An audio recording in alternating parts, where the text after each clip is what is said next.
धर्मस्य सर्वधर्मस्वरूपिणे अवतार वरिष्ठाय रामकृष्णाय ते नमः।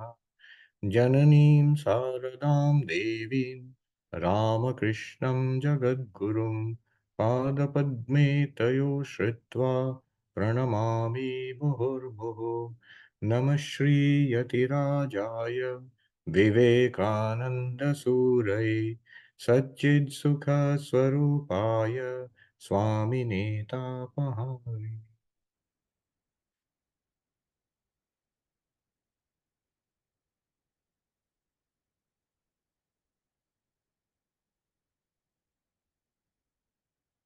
All right. Uh, so welcome back to this session. This is on Japa, the power of the divine name. And if I may, I would like to flag this session as the most important one, which among all the ones which I've been doing. Not that anybody asked, but if you did ask, one takeaway, recommendation, action point, what do I do after this, especially on the path of devotion? I would say this one, that you go ahead and pick up a japa practice. Especially, I would give a specific recommendation, get initiated if you have not. And if you are initiated, then double down and focus on the japa practice. All right, so what is japa and how do you do it? What are the benefits? We'll look at that over the next half an hour, and then we have questions and answers.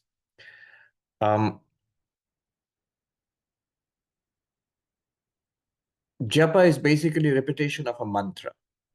What's a mantra? What kind of repetition? What does it do? We'll see later.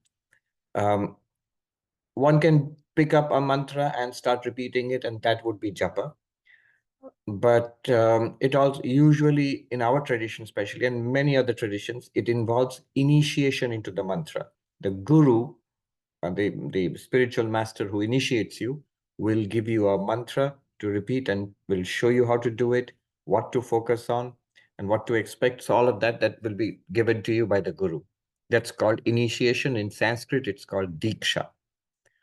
And many people here, I'm sure, if not the majority, at least a large number of people here, myself included, we have all been initiated. So we know what we are talking about. This is what we're talking about. But before I begin, as a way of segueing into it, let's take a look at initiation at its spectacular highest, this mantra japa, the practice at its highest, an example of that. So Sri Ramakrishna initiates one of his monastic disciples, Niranjan, who became Swami Niranjanananda. And what happened to him? What was the initiation like? And what happened to him afterwards? In his own words. And I'm going to read this out just as an example, because there are numerous such examples in Sri Ramakrishna's life. So this is mantra japa in the life of Swami Niranjanananda, his initiation and what happened subsequently. Niranjan was initiated by the master with a mantra. He later described this experience. I'm reading from this wonderful volume, God Lived with Them, which is the life stories of the monastic disciples of Sri Ramakrishna. So I'm reading from the chapter called Swami Niranjanananda. He later described his experience. I was then working in an office. One day I went to visit Sri Ramakrishna at Dakshineshwar. He wrote a mantra on my tongue and asked me to repeat it. What an experience! After returning home, even when my eyes were closed, I began to see innumerable fireflies in my room. The mantra was vibrating in my head and in every limb of my body. I wanted to sleep, but I could not stop the repetition of japa. I had previously been unaware of this phenomenon. I became scared and thought I would go out of my mind. After 3 days, I returned to Dakshineshwar and said to the master, Sir, what have you done to me? After listening to my story, he laughed and withdrew the power of the mantra. He said, It is called Ajapa Japam. the repetition of the japa effortlessly and unceasingly. So that's one example. And there are numerous. If you've read the life of Sri Ramakrishna and his disciples, there are numerous such examples. This is one very special kind of initiation. In, for example, in Kashmiri Shaivism, in Tantra, this is called Shambhavi Diksha. So conventionally, the Guru initiates us by telling us what is our chosen deity and what is the mantra, how to repeat it and how to meditate, and that's it. And then we start practicing. It's a verbal transmission, an oral transmission. But this is a direct transmission of spiritual power. So even the strange way of initiating, he writes with his fingers. He would ask the person to stick his tongue out and write on the tongue with his fingers. And then it would explain the mantra to him, tell him this is the mantra. Now go and repeat it. He would show you how to repeat it. And then this tremendous experience which Swami Niranjan had. He says, it started repeating itself. And he couldn't stop. There was no volition of his own. Even when he was not trying to repeat the mantra, repeating the mantra is called japa. So the japa was going on. And he says, it was vibrating in my head. It was vibrating, very interesting, every limb of the body. And with eyes open and eyes closed, he saw a strange luminosity. Even sitting alone in the dark room, it was full of these dots of light floating around everywhere. These experiences have been replicated by other practitioners also. But the result was not very good. So the result was he couldn't take it, he couldn't bear it. And then he got scared and he rushed to Sri Ramakrishna and said, "What have you done?" And Sri Ramakrishna laughed and he said, "This is called Ajapa Japa. This is one of the highest states of Japa, which we would hopefully attain to someday if we really, really practiced hard, where it becomes spontaneous, like effortless breathing. The Japa also becomes effortless, more effortless than that. Continuously it goes on. But he got it from the very beginning. So this is the power of the Sri Ramakrishna. So right from the beginning, he starts out at the top. Now, Sri Ramakrishna withdrew that power. So Niranjanji did not feel that anymore. And so he could take the scenic route. He went straight to the top. So the route we are walking on is the scenic route. We go slowly. And these things will come hopefully to us one day. It also answers this question. If Sri Ramakrishna had this power, why didn't he do it for more people or for everybody? And that's it. We would have all been enlightened. Well, he did try. It's not his fault. He did try. He gave it to when he was, there was importunate entreaties. There were a number of seekers who wanted it genuinely. They tried, they asked, beseeched him for it. And in many cases, he did respond. He actually did transmit this power. But almost always, they couldn't bear it. And almost always they asked him to take it back. And they felt that let me take things at my own pace. This is too much. So I want to be enlightened, but not right now. so so yes. So this is the mantra. This is the power of repetition of the mantra. This is the initiation. And this is the guru at the highest level, the guru power, the power of the guru at the highest level. However, now when we come down to our level, to make a beginning, what we generally do is, if I want to be initiated into the practice of japa, I would approach a guru, the one who's authorized to initiate. In our order, there are specific senior swamis who have this authorization. For example, I do not initiate, but there are other swamis. Mataji knows Swami Sarvapriyananda ji. He comes and initiates for example, in Dallas, in the Dallas Vedanta Society and other places. So there are a number of other swamis in America and in India also. And that's just our tradition. There are also many other traditions which give initiation. All traditions do not give initiations into the mantra. So when you would approach the guru, and if the guru agrees to give us, it's not a done deal. It's not that you apply and you can't. It's not like going to Costco and purchasing a mantra. You can't do that.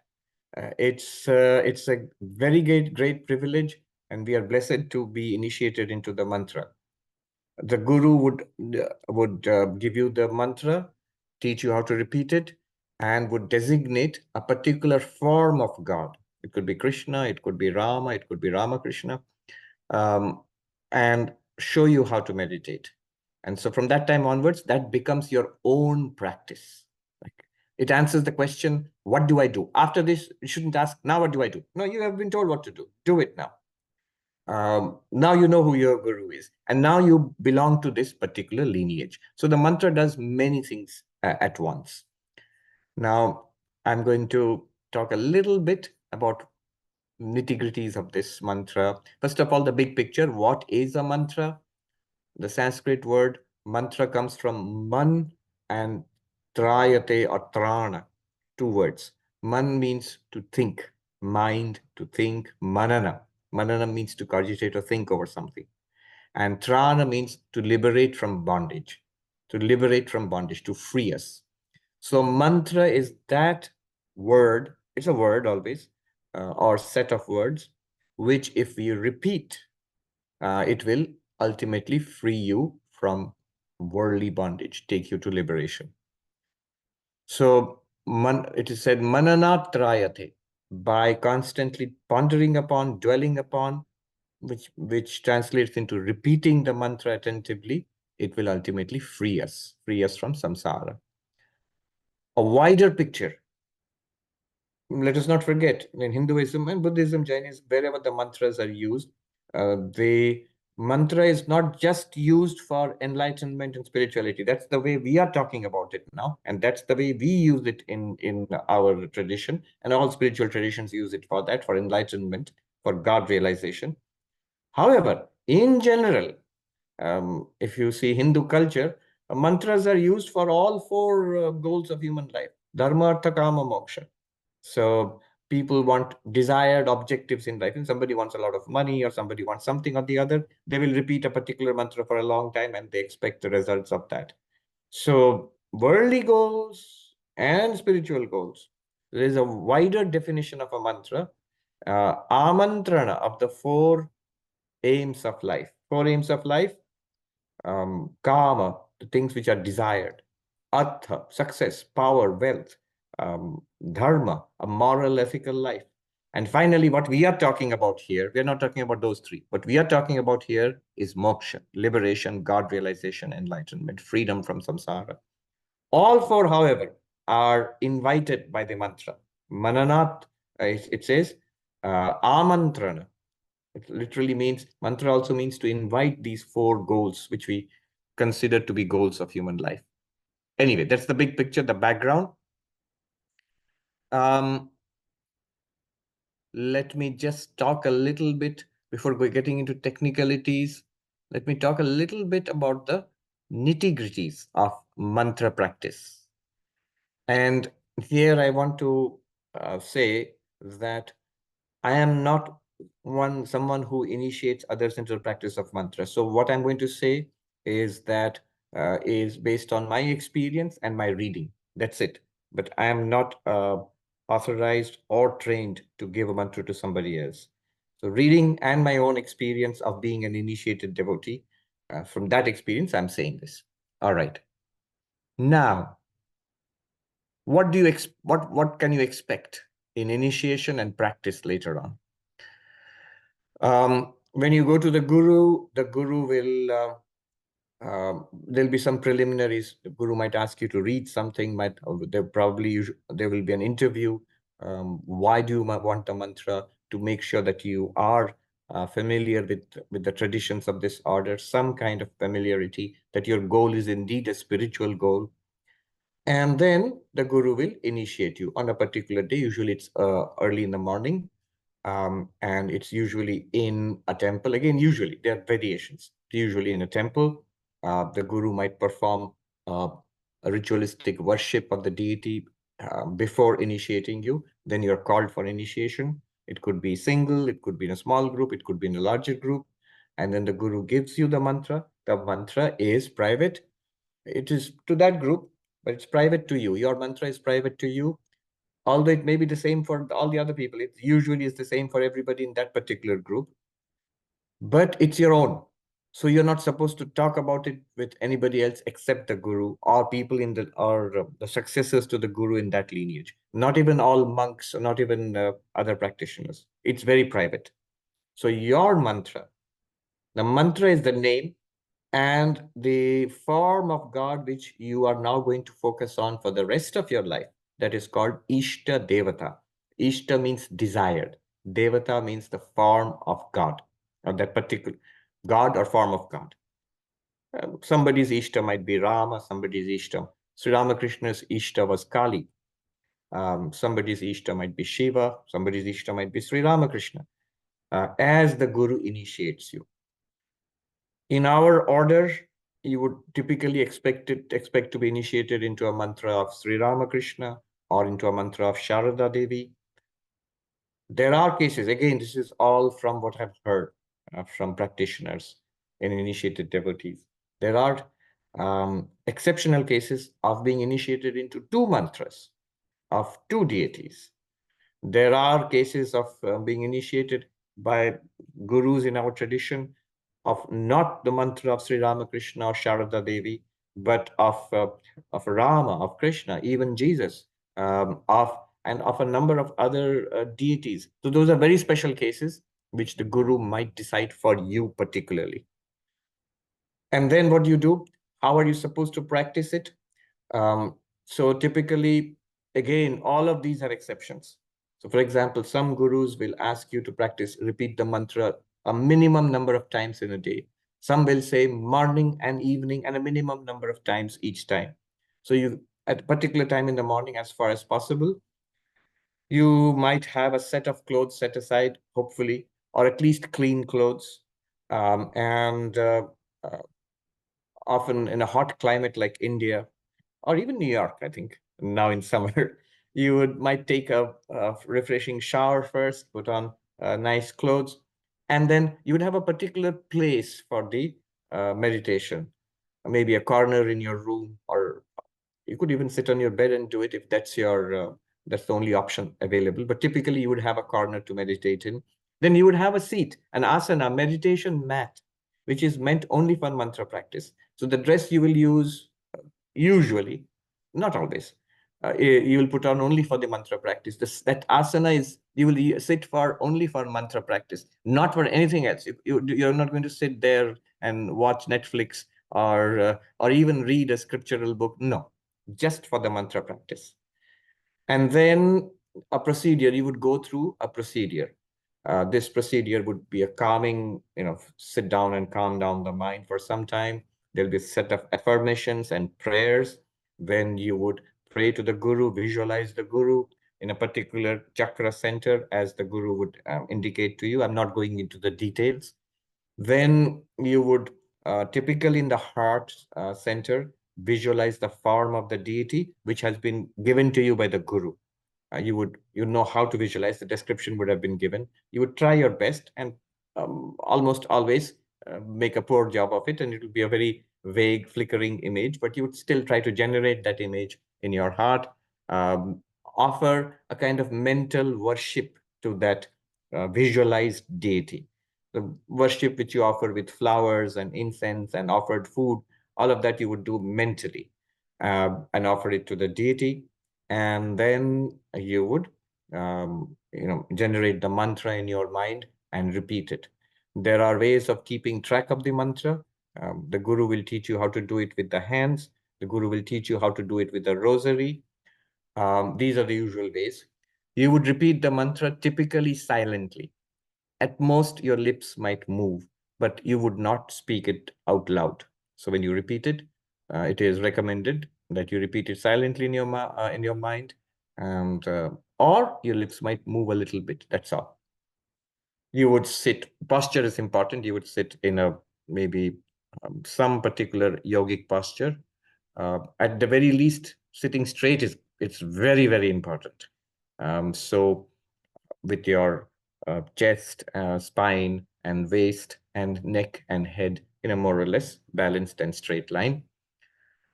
You would also typically keep your eyes closed um, because that helps in the focus. And then you would repeat the mantra.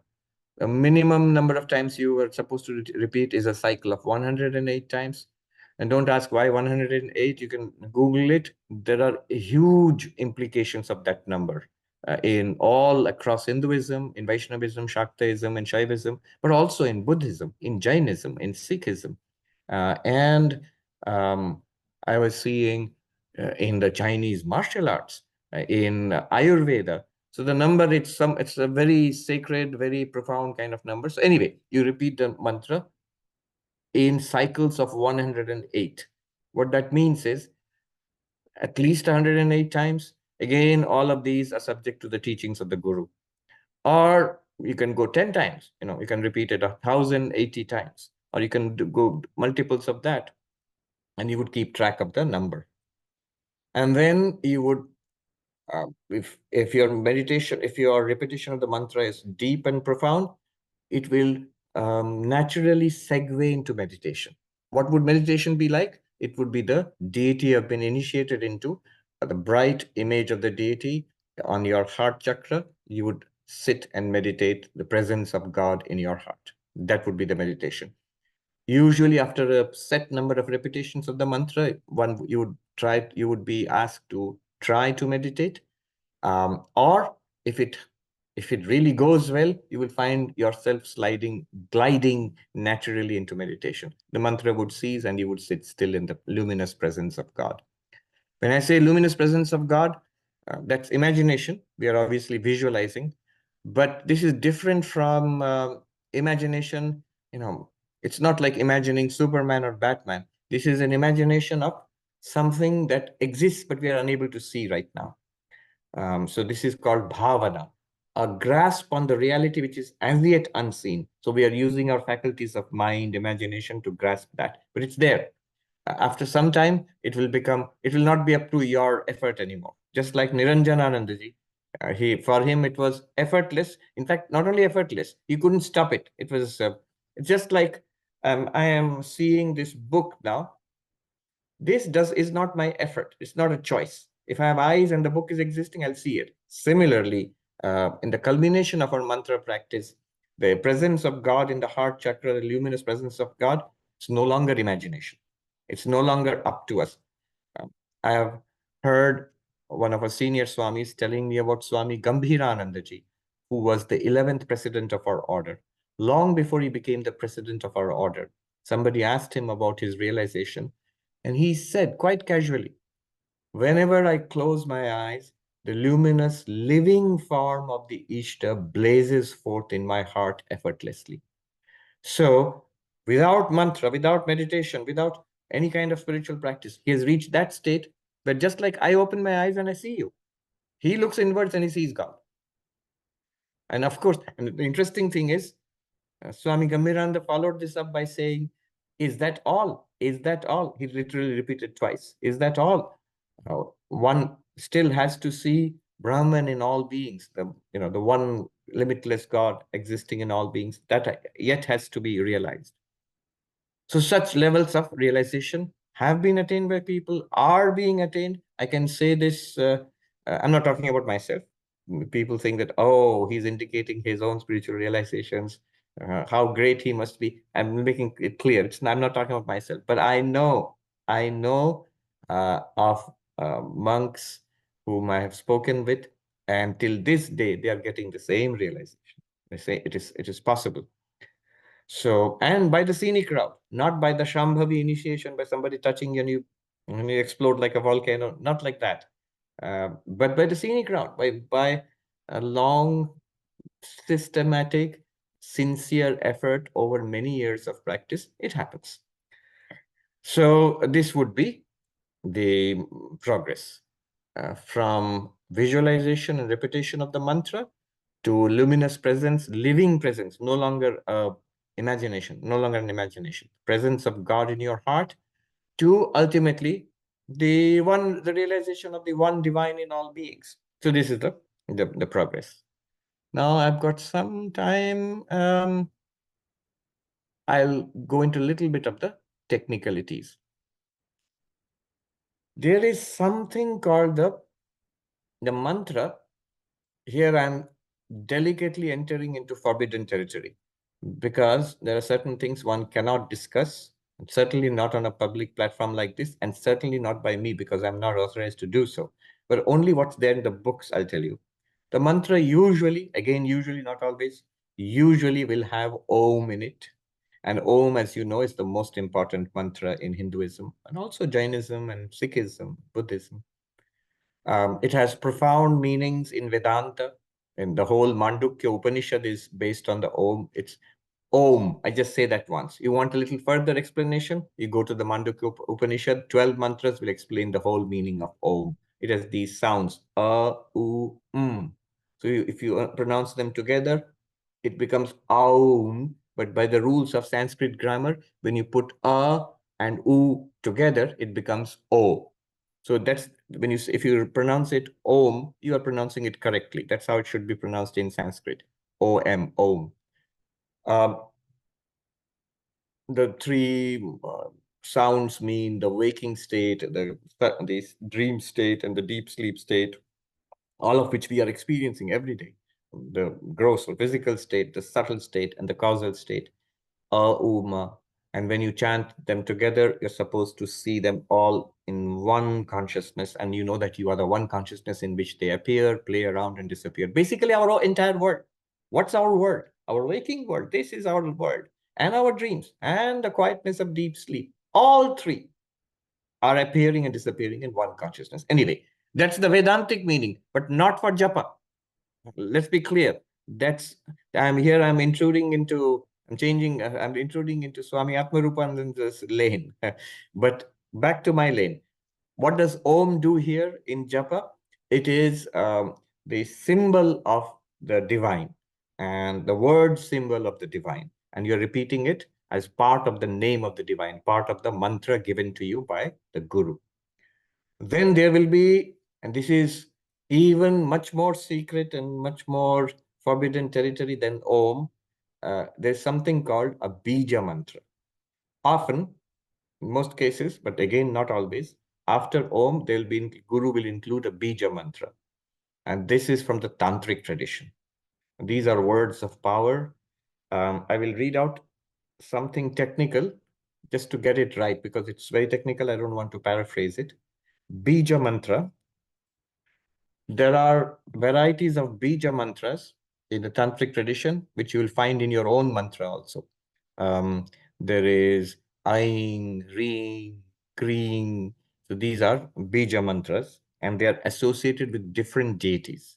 So depending upon the deity you have been initiated into, you will be given a bija mantra. The bija mantra is connected with that particular deity. It's a word of power. But you might say, but you just said Om covers basically everything. Yes, it does. It is Brahman. It is the absolute, the ultimate reality. But remember, you're not meditating on the ultimate reality. You are now that ultimate reality in a particular form, in a particular deity. My Rama, my Krishna, my Shiva, my Kali, or my Durga. In that particular form, you're meditating. So there is a word of power associated with that particular form of the divine.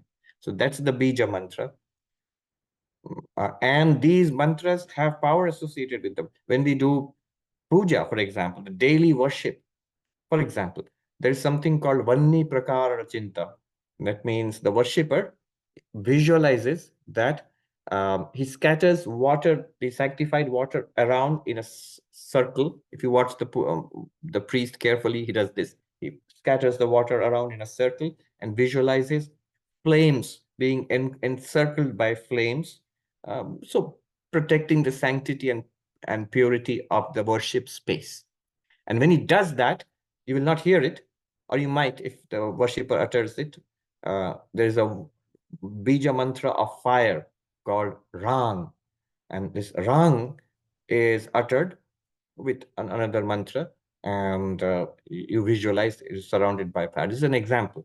Why I'm giving this example is it's mentioned in the life of Sri Ramakrishna when he would perform the puja and utter this mantra and scatter water around, he would see fire leaping up. He would actually see that, no longer visualization. Nobody else would see it, but a kind of mystical flame being surrounded by it. So these are not just visualization. Visualization is our practice, but this will be transformed into actual visions later on. There is Sohang. This is when you breathe in and out.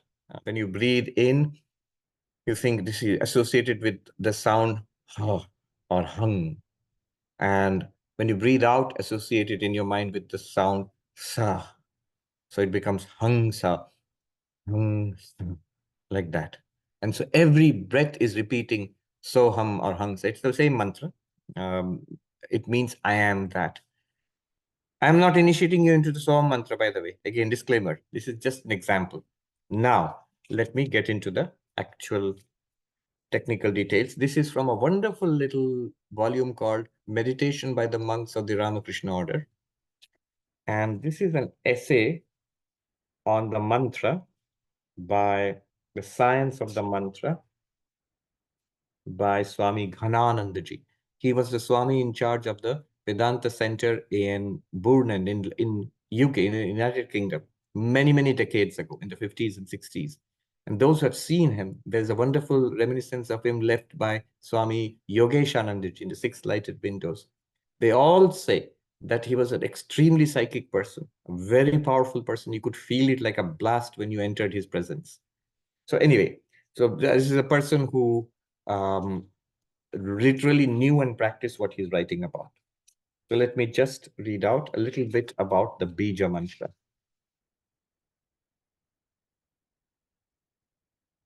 And then I'll stop. I think they've gone over time. What are known as Nada and Bindu exist in all beja mantras. So the beja mantra has Nada and Bindu. What is this?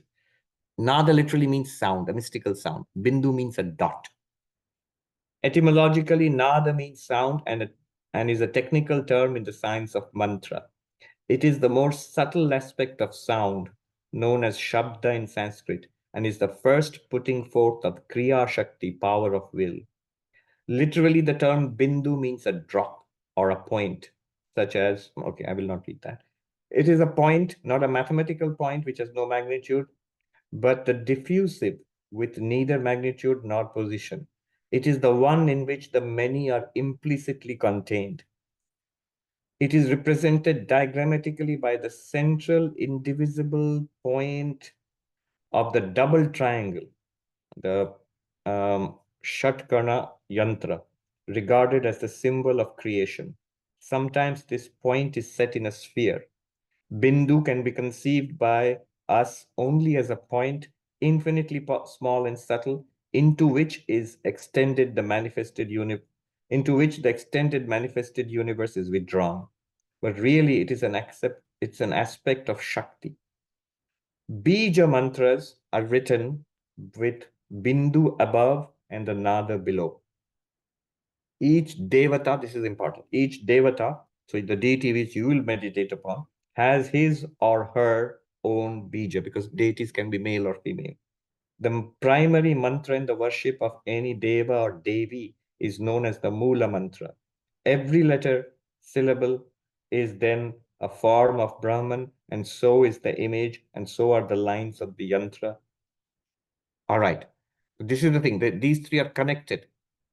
The visual depiction of the deity, which you see in art, like Shiva or Shakti or like Kali or Durga, that's the form of the deity. Then second is the name, the mantra of the deity.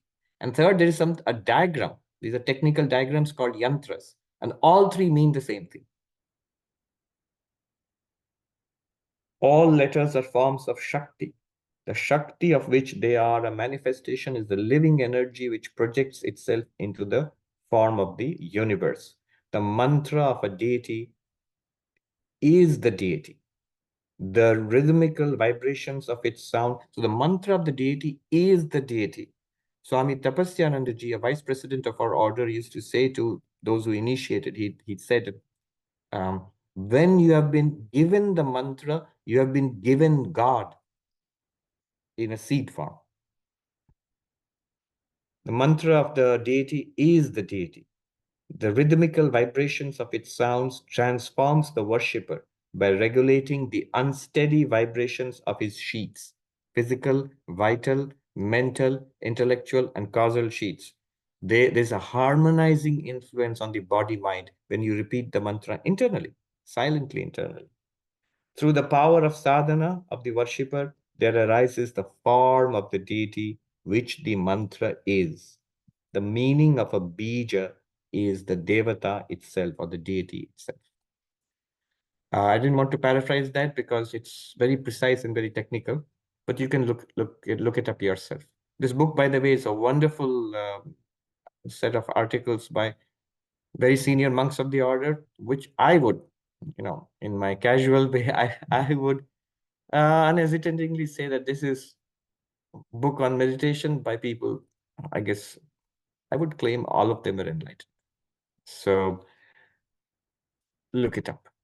All right, I am done. We have run out of time and we can have a few question answers. Swami, the first question is, I'm on hospice.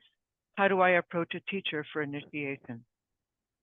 If you're in hospice, you can write to a Swami, you can write to Mataji, he'll put you in touch with the Swami. Usually, you need to go to a teacher, but in certain cases, I've seen the teacher give a mantra over a telephone or sometimes go to you and give the mantra. I've seen that happen also, but it depends on whether it's practically possible or not. Another thing you could do right now is take up a mantra. I don't know what your tradition is, but something like Om Namah Shivaya, Om Namo Bhagavate Vasudevaya. If you are a Shaivite, a Shiva mantra, or a Durga or a Devi mantra, or a Vishnu mantra, take up one. There's no harm in choosing one yourself and starting a practice right away. But it's good to get initiated because you will know much more. And you see, the initiation does something else more than information. It does many, many things. It fixes the mind. See, if I take up a mantra right now, 1 year later, I might change it, or 1 month later, I might change it. My mind decided, I can undecide. I wrote something, I can delete it. But once you have been initiated, it's a lifelong commitment. It's no longer, you are not the only party in it anymore. So that's one thing it does. It makes us commit. Many people, especially in this country, have a fear of commitment in all aspects of their life. So especially in spiritual life. It is good to explore. There are lots of Westerners who go to India with a backpack and backpacking in the Himalayas and looking for a guru. That's great. They're looking for a guru. But if I meet you 10 years later and you're still backpacking in the Himalayas, and what are you doing looking for a guru? Then there's something wrong. Because what's going on in my mind is, I am so great that my guru has to be equally great.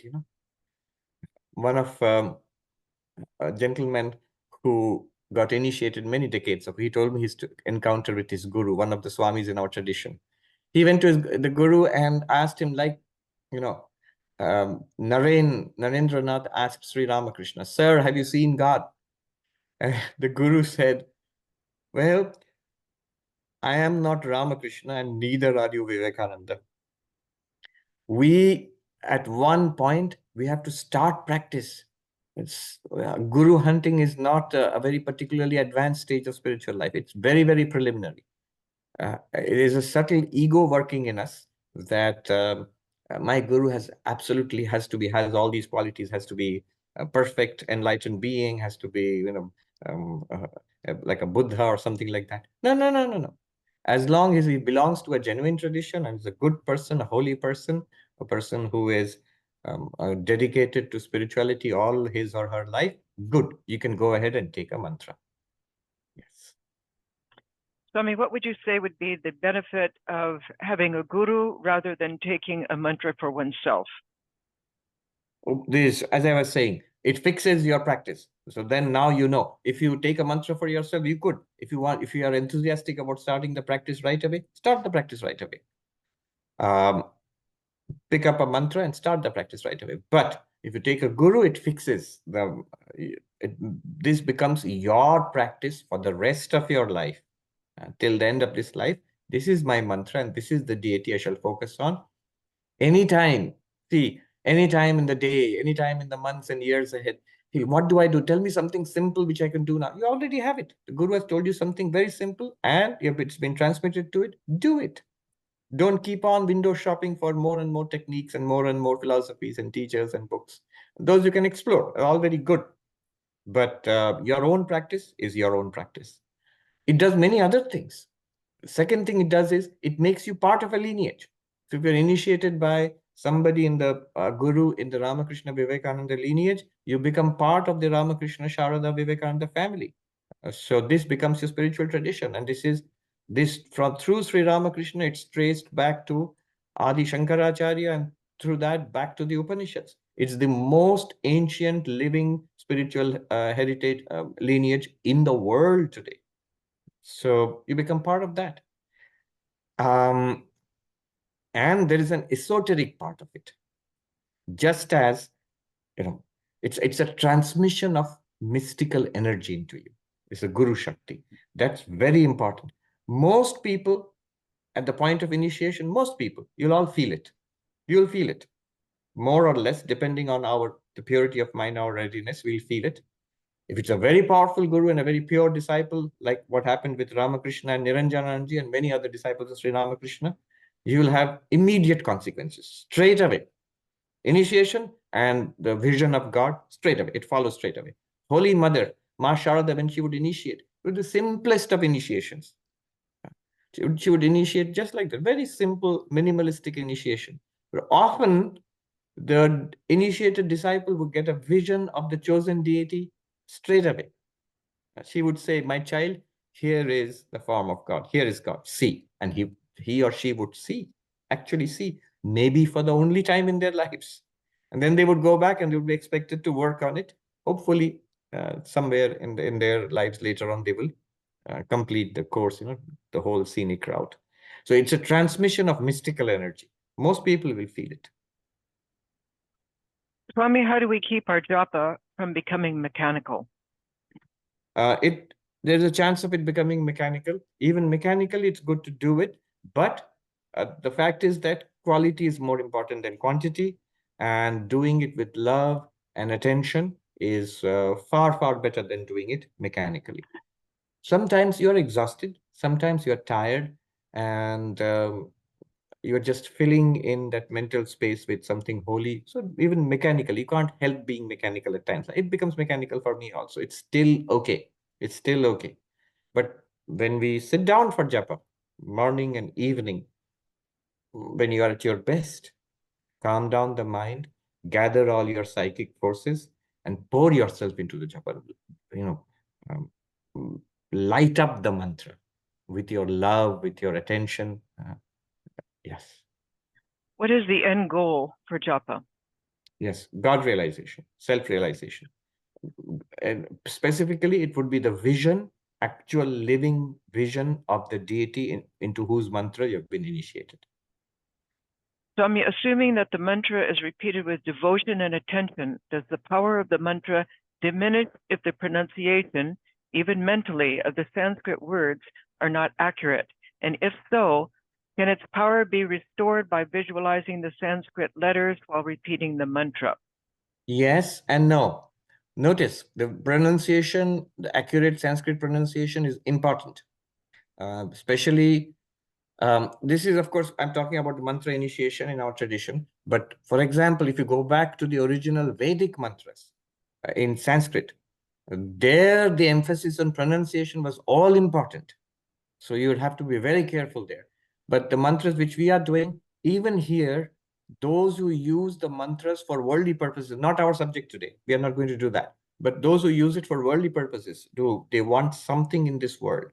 They want God to make this happen. In that case, you want us to be very careful about the pronunciation. However, in our case, we love God and we want nothing other than God. And therefore, we get a lot of leeway with affection and love when we pronounce. Even if you're making some errors in pronunciation, it's not a big deal. If you know you're making an error in pronunciation, try to correct it. That's all. Don't be over concerned about that. Rather, do the mantra. And the mantras are not so difficult to pronounce. Since you'll be repeating it thousands of times, you have enough scope for correction. Yeah. Is a mantra given in a mass initiation right for initiation? Yes, yes. The mantra has its own power. And the main thing is it has to come through the guru who is authorized. in a particular lineage. So in our lineage, we have specific people, and Swamis, senior Swamis, the Sharada Mat, they have senior Matajis, from whom you can be initiated. That comes from this lineage. That's important. Does one have input about one's chosen ideal, or does the guru decide? The guru usually decides, but you can ask. You can go and ask if you have a specific leaning. But don't try to develop a specific leaning in order to ask for something. No, if you don't have a specific leaning, I always feel it's best to surrender to the guru. But if you have been practicing something, you belong to a particular tradition, it's good to tell that to the guru, and the guru might consider giving you a mantra in that tradition. That answers the next question, maybe. Can we take initiation from the Ramakrishna order if we belong to another tradition? Yes, another tradition, even another religion. All Hindu orders will not do that if you belong to other religions. But in the Ramakrishna order, it's fine. There are Christians who have been initiated into mantras by gurus in this tradition and who consider themselves Christians yet. That's fine. There are Muslims who have been initiated into mantras in our tradition and still they consider themselves to be Muslim. That's also fine. So that tremendous liberality you find in the Ramakrishna Vivekananda Sharada tradition. Swami, if one is engaged in pranayama to rouse the kundalini, what is the role of japa? Yes, I did not mention that. Often when I talked about the procedure of japa, many gurus will give you a little small instruction of pranayamas. Many will not. So using the pranayama to raise the kundalini, that's part of Hatha Yoga or Patanjali Yoga. Hatha Yoga specifically. That's not what I'm talking about. Sri Ramakrishna said it's much safer to do it through japa. This japa itself will raise the kundalini, awaken the sleeping spiritual power within us. Swami, how can we overcome the struggle to visualize the deity during japa? Ask, you have to ask somebody who is far more advanced in japa than me. I have the same question. It's difficult. But it's slowly over time, it gets easier. Okay, and one very technical question. Is it okay to synchronize the Guru mantra with breathing while repeating? Ask the guru. I don't do it myself, but ask the guru, your guru. So some gurus I've seen give instructions of synchronizing with breath. Others tell you specifically not to synchronize with the breath. Swami, it is said at the right time the Guru comes to one. What would you say about that? Yes, it is a well-known saying. I say just the opposite. Go ahead and get your guru. Chase your guru down. Don't take no for an answer. Let me see. I'm running out of time here. Let me see. What does one do if one was initiated in childhood but does not remember the ishta given? You can always that take time? another initiation. Tell the guru that this is what happened, and I would like to. Sometimes people change traditions. That's also allowed. Though in our tradition, we generally don't encourage that. We say all of these initiated mantras, if they're from genuine religious traditions, that's fine. You should continue that. But there are many cases of people, they say that we want to be initiated in this tradition, belong to this tradition from now on. Then you have to approach the guru and explain it. And sometimes if you have another guru, a living guru, then your guru will ask you to go to that guru and take permission for this initiation. Or if the guru is not living or not accessible, then it again depends on the guru whether he will permit you to do that or not. How important is initiation for Jnana Yoga seekers? We feel more connected to the Acharya than the mantra guru. Yes. I wanted to say something about that, but this question gives me an opportunity to say this. There's something interesting. The goal in the mantra japa is to have a living experience of the deity you're meditating upon. This is called Savikalpa Samadhi. That's the goal. However, interestingly, that might not happen in your case. I have actually known of cases where the practitioner was doing japa, was initiated into a deity, and was doing japa as instructed by the guru, but did not have the vision of the deity. Instead, realized, I am Brahman, Aham Brahmasmi. The non-dual realization came. So that's very interesting. Which means it's not as neat as we think it is. Also, it's not really in our hands. There's something else going on beyond our power. So it might be that that person was a non-dualist in past lives, a practitioner, so that this practice of japa right now awakened those samskaras and led to enlightenment. It literally non-dual enlightenment followed. So the person was not doing drigdrishya viveka, inquiry into the five sheets, into pure consciousness, all pervading, I'm not the body, not the mind. None of that. Was just sitting in a mountain hut and repeating the mantra of the deity as instructed by the Guru, hours and hours and hours, day after day, week after week, month after month. Suddenly, the realization comes, but not the realization of the deity, the realization of the non-dual Brahman. Swami, this will be the last question, even though we're going over time. Many times I feel depressed and have negative thoughts. How can the mantra help with this? Very well. It really works. You see, this beautiful thing about the mind is this little secret. The mind is a limitation. It can catch hold of only one thing at a time. And that's great because that gives us the key to controlling the mind. You only have to control what you're thinking of right now. You only have to control what you're thinking of the next second. Don't worry about what the mind will do later in the day or tomorrow. So right now, I want to repeat the mantra. There, I did it. Next, the mantra. And next, the mantra. Take this decision moment to moment to moment. Ask yourself this question. Our monks sometimes do that. This thought which is coming to me, this feeling, this anxiety, this worry, this and that, any of that, is it more valuable than the mantra given by the Guru? That thought, which thought is more valuable? Sometimes there are urgent thoughts to be thought and urgent work to be done. That's all. But most of the time, it's garbage. The mind is just churning on and on and on. That's wonderful. Replace that churning with the mantra. Fill it with masses of the mantra. And this mind will be transformed, I tell you.